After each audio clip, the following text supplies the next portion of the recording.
temporada de premiaciones no soy el más dedicado. Siempre me pongo la tarea de verlas y estar enterado para discutirlo en redes o, en este caso, hacer videos. Quisiera prometerles que el otro año estaré al tanto para traerles contenido, pero tampoco quiero pensar desde ya que podría decepcionarlos. Sin embargo, es algo que debo mejorar y de a poco lo trataré de hacer. Ahora, mis razones para esto no son solo la falta de tiempo o simple pereza. La verdad es que las premiaciones en general son algo que no me generan ya mucha intriga o emoción. Llevo ya unos años pensando que no significan nada y, a ver, no voy a negar que si el día de mañana tengo el honor de dirigir una película y ganar un Oscar, no estaré contento. Claro que sí, a lo que voy es que los eventos de premiaciones en una gran medida se encuentran bastante politizados, o siempre lo han sido y simplemente ahora es que estoy tomando conciencia y ya está. Todo eso me ha llevado a pensar que no siempre la ganadora a mejor película es en realidad la mejor película. A veces quizás sí es cierto que ocurre y gana quien más lo merece, pero no siempre es el caso. Y no solo en esa categoría, también pasa en todas. Luego de esta introducción sobre un tema que quizás podría abordar después, vi por fin Sound of Metal. Y debo decir algo, no me pareció tan metal. Pero, espera, antes de que me lances una piedra o tan siquiera lo pienses, no digo esto de mala manera. No es una mala película, de hecho me gustó. El asunto es que esperaba algo más fuerte, más punzante. Esperaba que ese ambiente en el que da inicio se expandiera mucho más para darnos algo, digamos, un poco más sucio, más visceral. Sin embargo, hubo ciertos aspectos que no puedo evitar notar y me atrevo a decir, sentimos todos por igual al momento de verla. Lo que voy a analizar creo puede sonar bastante obvio, pero aún así es una labor que merece ser reconocida y que muchas veces pasa desapercibida. Al haber ganado un Oscar en mejor edición, no solo pienso que es merecido y de lejos, sino que entendí muy bien el trabajo y la idea que se tenía para esta película, o eso quiero creer. Más allá del protagonismo convencional que le damos a los personajes, creo que los verdaderos protagonistas aquí son el sonido y, sobre todo, el silencio. Pienso que Sound of Metal tiene dos facetas, una convencional donde vemos por encima lo evidente, un personaje con un problema que intenta solucionar y que, como pasa en muchas películas de aceptación o superación personal, pues termina acogiendo su nuevo ser, su nueva vida con este problema que tenía inicialmente, un camino al autoperdón si se quiere. Y entonces hay una capa más profunda conducida por el aspecto técnico y la imagen que, distribuidas y modificadas en la edición, hacen que todo sea más inmersivo. A pesar de que esperaba una trama más impactante, sí debo admitir que fui parte de quienes a lo mejor sintieron fácilmente cómo el corte entre plano y plano ayudaba a que nos pusiéramos en la piel de Rubén. Pasar abruptamente del sonido al silencio hace que entendamos mejor la situación y, en principio, al igual que él, nos pasa eso de pensar que es una situación terrible. Empezamos a pensar en cómo no podríamos soportar perder uno de nuestros sentidos de un momento a otro. ¿Qué sería mejor? ¿Quedarse ciego o nacer ciego? ¿Quedarse sordo o nacer sordo? Preguntas que nos hacemos quizás mientras Rubén, con todo su esfuerzo, intenta no perder la calma.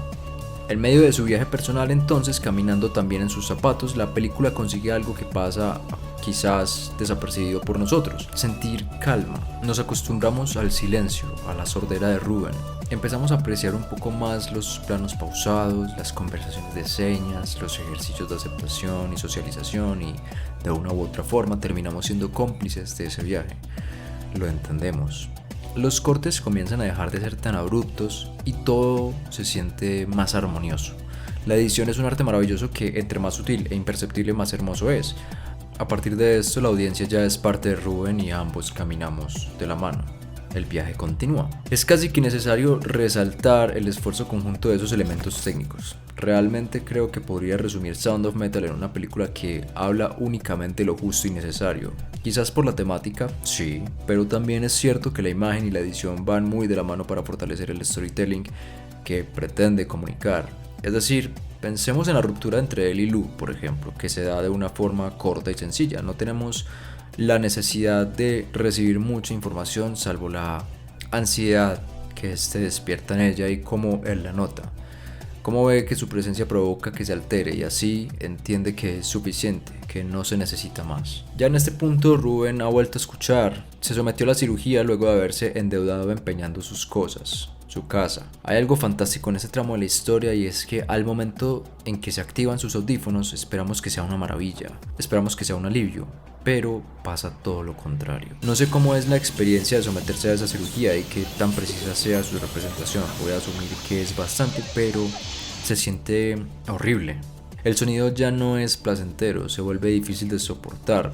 La percepción del mundo no es la misma y está notablemente distorsionada para incomodar. Increíblemente, no sé si a ustedes les pasó también, pero a mí me comenzó a hacer falta la calma del segundo acto. El sonido toma un protagonismo abrupto e involuntario, casi hasta indeseado diría. Es realmente admirable que algo así de simple, que para todos resulta tan normal, termine siendo una carga y un tedio. Que nos pongamos en los zapatos de Rubén y como si fuésemos esa vocecita interna, le pidiéramos que apague sus audífonos. Incluso pensé que al final me resultó bastante bonita la manera en que acepta por fin que ahora es una persona sorda y que no está solo. Como dije, es una película que habla lo justo y necesario, pero en cuanto se siente a tope agobiada por la escucha, apaga por su cuenta al mundo y sin pronunciar una palabra vuelve al lugar donde por primera vez en su vida se sintió completo, donde no temía quedarse solo.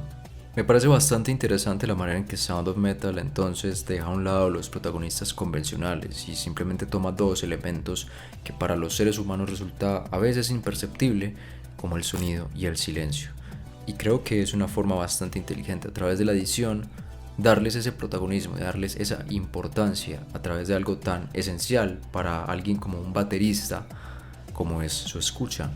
También, como ya he mencionado, creo que la fotografía se debe llevar, en este caso, gran parte del crédito, al ser parte de este conjunto dentro de la edición y el sonido, porque es cierto que muchos de sus planos, mucha parte de su historia, se basa en simplemente mostrar lo que está ocurriendo. No es una película que recaiga en diálogos expositivos, o por lo menos no tanto, simplemente para comunicar algunas cosas que como audiencia no entendemos, sobre todo en la parte técnica o en la parte médica más bien. Pero al final la forma en que Rubén percibe todo, el descontento con su pareja, o no tanto el descontento, más bien la forma en que ella ya se siente bien y se siente feliz, es a través del lenguaje no verbal. Son planos que nos muestran cómo él se da cuenta que ella está bien. No es una conversación a fondo, no es una conversación donde ella le explique todo lo que está sintiendo. Todo se comunica a través de música, a través de planos, a través de fotografía en general. Eso, como dije, combinado con el sonido me resulta fantástico y creo que ese es el gran valor de esta película. Que a lo mejor no resultó ser tan visceral como esperaba y que a lo mejor esperaba que fuese algo mucho más crudo, pero al final me resultó bastante precioso ver cómo la edición se encargaba de darle a esta película un matiz mucho más profundo, mucho más rico en cinematografía, en sonido, en música, en silencio sobre todo. Y creo que pocas personas, pocos directores son capaces de implementar algo así tan, digámoslo entre comillas, sencillo como es el silencio, tan rutinario y que se convierte en algo tan fuerte y necesario para la audiencia en una película como Sound of Metal.